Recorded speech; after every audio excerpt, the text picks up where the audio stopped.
Tokrat bo drugače. Najdražje besede v investicijskem svetu.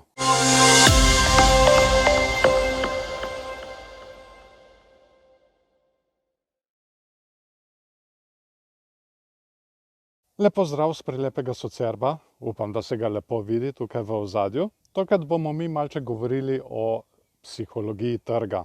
In prav o teh besedah, ki jih zadnje čase prav pogosto slišim. In to so besede "tokrat je drugače". Zdaj, za te besede je Templeton zelo dobro rekel, da so to najdražje besede v svetu investiranja. In vsakič, ko se sliši te besede, je treba postati zelo, zelo previden. To je vedno tako. Ko vsi stremijo v eno smer, se trg slej ko prej obrne v drugo. Zdaj, na nek način tudi upam, da bi bilo drugače, ampak glede na to, kako se ljudje obnašajo, se bojim, da tokrat ne bo prav nič drugače. In tudi nikoli ni bilo. Zdaj, jaz sem medvedji prav zaradi tega, ker vidim, kako se ljudje obnašajo na trgu. In obnašajo se tako, kot da gravitacija sploh ne obstaja več. In ravno v takih momentih potem gravitacija tudi najbolj preseneti.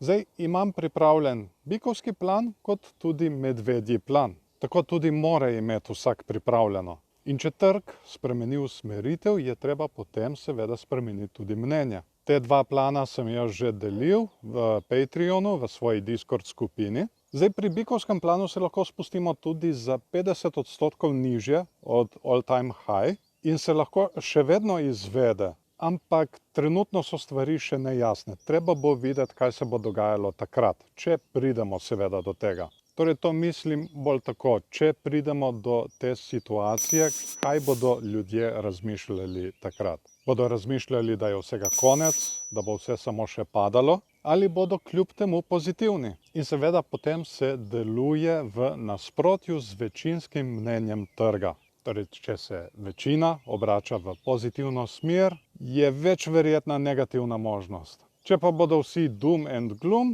potem je precej bolj verjetna pozitivna možnost. Ampak, glede na to, da se bliža halving in da vsi govorijo o tem halvingu, se predvsem bojim tega, da bodo vsi govorili, da morajo pač DCA-jati skozi ves tale padec. Torej, da je padec in to je priložnost za nakup. In kot sem že rekel, če bo večina takrat to govorila, bo treba paziti. Poleg tega pa bo treba tudi spremljati vzorce, ki se bojo pojavljali na teh pač pomembnih mejah. Kot sem omenil tudi v prejšnjem videu, ta rast mi je dala kar precej informacij navzgor, oziroma na poti navzgor. Padec mi jih bo dal še več. Zakaj? Ta rast je tudi zabrisala nekatere pomembne meje od prej. Zdaj, jaz sem v kriptu že kar nekaj časa, sem dal zdaj že kar nekaj takih rasti in padcev skozi in vem, kako izgleda evforija. In sploh vem, kako izgleda, ko se začnejo pojavljati te tri besede. Tokrat je drugače. In ni. Vsakič je isto. Vedno pride do nekega pohlepa, vedno pride do nekega balona, ki potem poči. In tukaj se tudi marsikdo tega ne zaveda, da se zdaj igra proti profesionalcem. Oni vejo, kako upravljati z denarjem. Oni nimajo občutkov do denarja, tako kot morda ti. Jaz zdaj, na primer, skozi vso to prakso, ki sem jo imel, enostavno nimam več občutkov do denarja. Vsi mi govorijo, aha, pri Bitcoinu si falil, le koliko gor je še šel. Po pravici povedal, mene me to sploh ne briga. Zaradi mene Bitcoin lahko gre danes še do 100.000, lahko tudi čez. Me enostavno ne briga. In to je ta umetnost psihologije povezane z denarjem. To je nekaj, kar moraš enostavno osvojiti skozi prakso. Tega se ne da kar tako priučiti. Jaz bom že prišel not.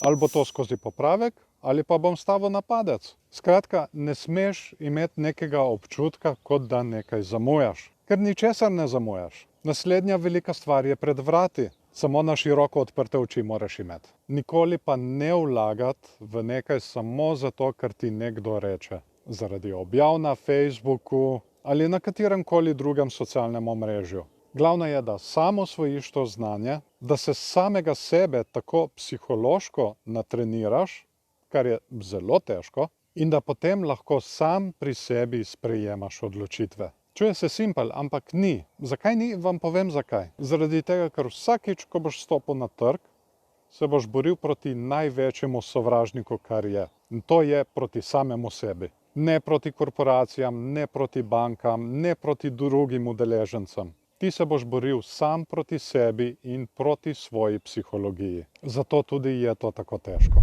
No, hvala vam, da ste me poslušali. Rad bi se zahvalil še vsem patronom, ki s svojimi prispevki pomagajo pri vzdrževanju tega kanala. Če morda želite postati eden izmed njih, so povezave spodaj v opisu in pripetem komentarju. Seveda, v zameno dobite dostop tudi do dodatnih vsebin. S prvim paketom dobite dostop do dnevnika tehničnih analiz, kjer ne obravnavamo samo kripta, ampak tudi druge trge. V ta drugem paketu pa je zelo lepo zaživela Discord, skupina, kjer vsi delimo svoje ideje, se menimo o kriptu in tudi delimo ideje na manjših časovnih intervalih. Poleg tega pa imajo patroni tudi dodaten popust na moji spletni trgovini, kjer je zdaj že kar nekaj indikatorjev. Vse, kar so do časa nakupa vložili preko Patreona, lahko uporabijo kot dobroimetje in nekateri lahko tako celo nakupujejo zastonj. In že ko omenjam spletno trgovino, ne je pozabiti obiskat. Je že kar nekaj indikatorjev gor. Imamo naprednejši RSI, naprednejši MFI,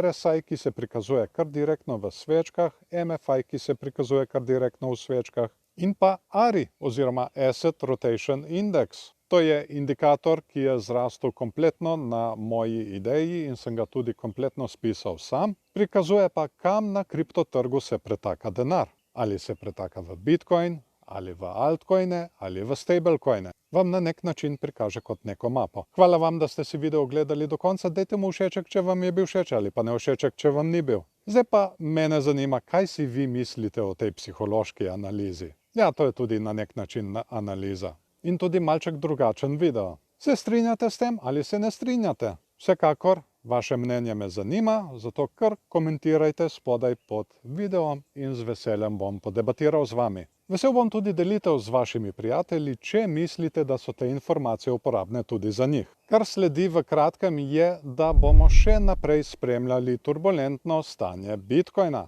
Kaj se zdaj dogaja? Ali smo dosegli vrh ali bomo še nadaljevali? Vsekakor ne bo se ga splačalo zamuditi, zato je najboljše, da se naročite na kanal in nastavite obveščanje, da vas bo YouTube o novem videu takoj tudi obvestil.